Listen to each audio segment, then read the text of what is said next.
Bismillahirrahmanirrahim. Assalamualaikum warahmatullahi wabarakatuh. Perkenalkan, nama saya Indri Mutia dengan NIM 2622182. Di sini saya sebagai moderator dari kelompok 7. Dan di sini saya akan menjelaskan materi yang pertama. Yaitu tentang komponen program. Bimbingan dan komprehensif diprogramkan untuk semua siswa, yang mana artinya bahwa semua peserta didik wajib memperoleh layanan BK. Oleh karena itu, BK komprehensif perlu memperhatikan yang pertama, ruang lingkup yang menyeluruh. Yang kedua, dirancang untuk lebih berorientasi. Yang ketiga, tujuannya untuk mengembangkan potensi serta peserta didik atau konseli. Melalui BK komprehensif, peserta didik diharapkan dapat memahami dan mengetahui yang mencakup kehidupan akademik, karir, dan kehidupan sosial. Dalam Asia 2013 dijelaskan bahwa BK komprehensif mencakup 3 domain utama, yaitu yang pertama academic development, yaitu program BK sekolah untuk mendukung dan memaksimalkan kemampuan siswa dalam belajar. Yang kedua, career development, yaitu program BK sekolah untuk membantu siswa dalam memahami hubungan antara pelahan dengan dunia kerja, dan membantu siswa dalam merencanakan dan membuat perubahan untuk studi lanjut dalam belajar dari seluruh tentang kehidupan. Dan yang ketiga yaitu social development, yaitu program BK sekolah untuk membantu siswa mengelola elemen dan belajar menerapkan keterampilan interpersonal. Layanan dasar ini bertujuan untuk membantu peserta didik mengembangkan sikap, pengetahuan, dan keterampilan dalam berbagai bidang. Layanan ini dapat membantu peserta didik untuk yang pertama memahami diri sendiri dan lingkungan, yang kedua menyelesaikan masalah dan kebutuhan, yang ketiga mengembangkan keterampilan, dan yang keempat mengembangkan diri. Layanan perencanaan individual dan permintaan adalah proses membantu peserta didik untuk membantu dan melaksanakan rencana pribadi, sosial, belajar, dan karir. Tujuannya adalah agar peserta didik memiliki pemahaman tentang diri dan lingkungannya, serta mampu merumuskan tujuan dan pengelolaan terhadap perkembangan dirinya. Layanan responsif adalah layanan bantuan yang diberikan kepada seseorang yang sedang mengalami masalah atau membutuhkan pertolongan segera. Layanan ini bertujuan agar penerima bantuan tidak mengalami hambatan dalam proses pencapaian tugas-tugas perkembangannya. Dukungan sistem dapat merujuk pada kegiatan manajemen yang bertujuan untuk meningkatkan, memelihara, dan memantapkan program bimbingan. Dukungan sistem juga dapat merujuk pada bantuan yang diberikan dalam hal-hal yang berkaitan dengan komputer dan teknologi informasi. Baiklah, selanjutnya materi yang kedua akan dibacakan oleh Saudara Paujan. Baik, Assalamualaikum warahmatullahi wabarakatuh. Perkenalkan, nama saya Ahmad Paujan dengan NIM 2622158. Di sini saya akan melanjutkan materi tentang bidang layanan. Berikut ini adalah uraian mengenai pengembangan bidang layanan BK dalam kerangka untuk program BK komprehensif, yaitu A. Yang pertama, bidang pribadi, yaitu suatu proses pemberian bantuan dari konselor atau guru BK kepada peserta didik atau konseli untuk memahami, mengarahkan, atau mengambil keputusan sehingga mencapai perkembangan pribadinya, yang mana bertujuan untuk membantu peserta didik agar mampu memahami kelebihan dan kelemahannya dan kondisi fisik, dan juga mengembangkan potensi untuk mencapai kesuksesan dalam kehidupan, menerima kelemahan kondisi dan mengatasi secara baik. Adapun yang poin kedua, bidang sosial. Proses pemberian bantuan dari konselor kepada peserta didik untuk memahami lingkungan dan dapat melakukan interaksi sosial secara positif. Terampil dalam berinteraksi, tujuannya untuk berempati dengan kondisi lain, memahami kelatar budayaan, dasar menghormati dan menghargai orang lain, berinteraksi sosial yang efektif, bekerja sama dengan orang lain dengan tanggung jawab, mengatasi konflik dengan orang lain berdasarkan prinsip yang mendukung, ruang lingkup secara umum, lengkap materi bimbingan konseling sosial meliputi pemahaman keragaman budaya, nilai-nilai dan norma sosial, sikap sosial positif atau yang disebut empati, budaya, nilai-nilai, dan norma sosial. Keterampilan hubungan sosial yang efektif. Adapun poin yang C, bidang belajar, yaitu satu proses pemberian bantuan konselor atau guru BK, memiliki kesiapan menghadapi ujian dan membuat kebiasaan belajar teratur dan mencapai hasil belajar secara optimal sehingga mencapai kesukarelaan, kesejahteraan, dan kebahagiaan dalam kehidupan tujuannya. Menyadari potensi diri dalam aspek belajar dan memahami berbagai hambatan. memiliki motif yang tinggi untuk belajar, memiliki keterampilan yang efektif, memiliki kesiapan untuk ujian. Ruang lingkup BK belajar terdiri atas sikap, pengetahuan, dan keterampilan yang efisien dan belajar pada satuan pendidikan dan sepanjang kehidupannya. Adapun yang poin D, bidang karir, yaitu proses pemberian konselor kepada peserta didik untuk mengalami pertumbuhan perkembangan eksplorasi. Baiklah, saya akan melanjutkan materi dari teman saya yang mana yang nomor 3 yaitu rencana layanan atau update plan. Rencana kegiatan diperlukan untuk menjamin program BK dapat dilaksanakan secara efisien. Rencana layanan atau kegiatan ini diuraikan detail dari program yang menggambarkan struktur isi program, baik kegiatan program atau fasilitas, serta untuk penyelenggaraan program di sekolah.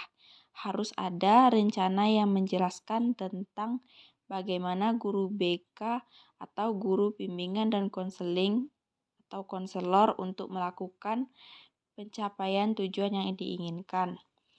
Adapun tempat untuk masing-masing tipe tersebut sama itu beberapa informasinya, yaitu yang pertama tujuan yang akan dicapai, yang kedua yaitu alamat atau standar kompetensi yang konsisten antara program BK tahunan, yang C yaitu deskripsi aktivitas BK di sekolah yang akan dilakukan. Yang keempat yaitu jadwal atau rencana pelaksanaan kegiatan. Yang kelima yaitu metode evaluasi di sekolah yang sukses menggunakan proses persepsi dan data keseluruhan. Selanjutnya yaitu pada dasarnya rencana kegiatan program bimbingan dan konseling dijabarkan ke dalam 2 buah program, yaitu yang pertama yaitu program tahunan, yang mana program tahunan ini adalah jabaran yang akan dilaksanakan secara satu tahun ajaran, mulai dari persiapan asesmen dan penyusunan program sampai dengan pelaksanaan seluruh program layanan yang disusun berdasarkan deskripsi kebutuhan. Yang kedua yaitu program semesteran, yang mana program semesteran ini adalah yang menjabarkan mencakup program layanan yang akan dilaksanakan secara 1 semester, yang bisa juga disebut dengan 6 bulan. Program semesteran ini nantinya akan dikembangkan. Selanjutnya yang bagian 4 yaitu pengembangan tema dan topik. Tema dan topik adalah lanjutan dari identifikasi, deskripsi, kebutuhan peserta didik dalam aspek perkembangan pribadi, sosial, belajar, karir. Pengembangan tema dalam bagian sebelumnya layanan bimbingan dan konseling RPLBK merupakan serangkaian ukuran tentang hal-hal yang dilakukan dalam layanan kegiatan BK, pelaksanaan pembelajaran melalui pelayanan bimbingan dan konseling. Perlu dikembangkan oleh guru BK atau konselor terutama untuk kegiatan layanan yang sejak awal diprogramkan. Jadi selanjutnya yaitu adapun pengembangan tema atau topik ITP untuk tingkat SMP atau sekolah menengah adalah sebagai berikut. Yang pertama, landasan hidup religius yang mencakup yaitu sembahyang atau berdoa, belajar agama, keimanan, kesabaran. Yang B yaitu landasan perilaku etis, yang mana yang terdapat di sana jujur, hormat kepada orang tua, sikap sopan dan santun, ketertiban dan kepatuhan.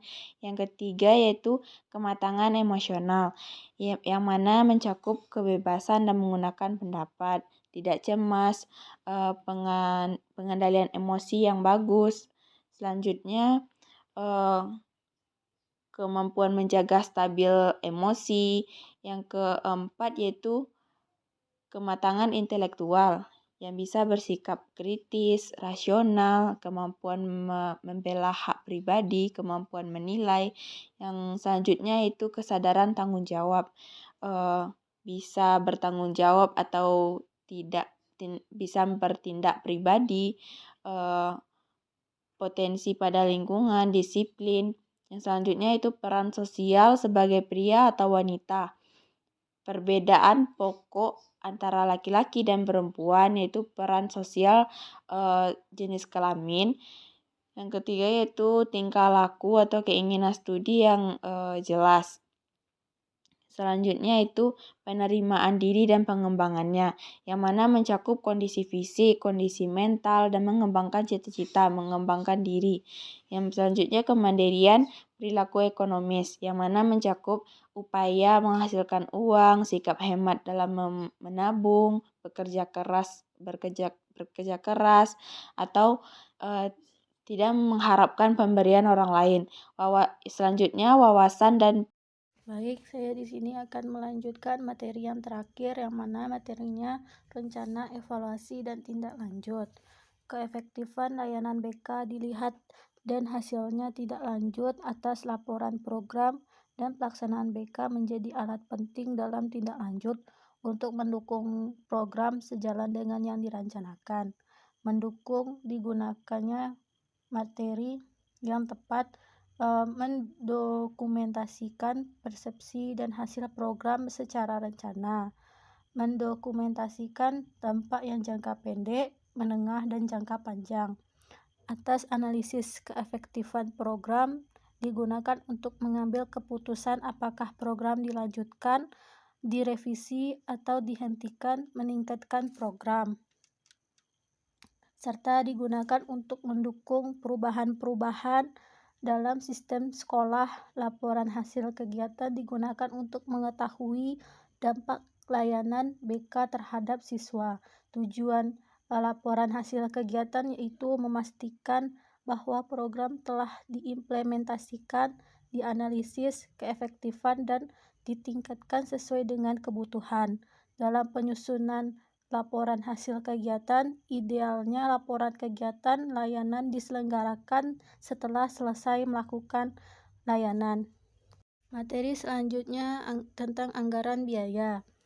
Perencanaan anggaran biaya merupakan komponen penting dari pengelolaan BK. Perlu dirancang dengan cermat beberapa anggaran untuk mendukung implementer program anggaran biaya. Penyesuaian dengan anggaran sekolah yang dilakukan untuk kegiatan BK, perencanaan, suasana, dan biaya disusun secara rasional berdasarkan kebutuhan adapun kompeten anggaran biaya dalam program BK berisi tentang yang pertama, anggaran untuk semua aktivitas yang tercantum pada program BK. Yang kedua, anggaran untuk aktivitas pendukung seperti untuk asesmen kebutuhan, kunjungan, buku pendukung, mengikuti seminar, workshop. Yang ketiga, anggaran untuk mengembangkan peningkatan kenyamanan layanan BK seperti pembelian ruangan, pengadaan buku-buku untuk konseling pustaka, penyiapan kelengkapan konseling kelompok. Sekian dari saya. Terima kasih. Saya kembalikan kepada moderator.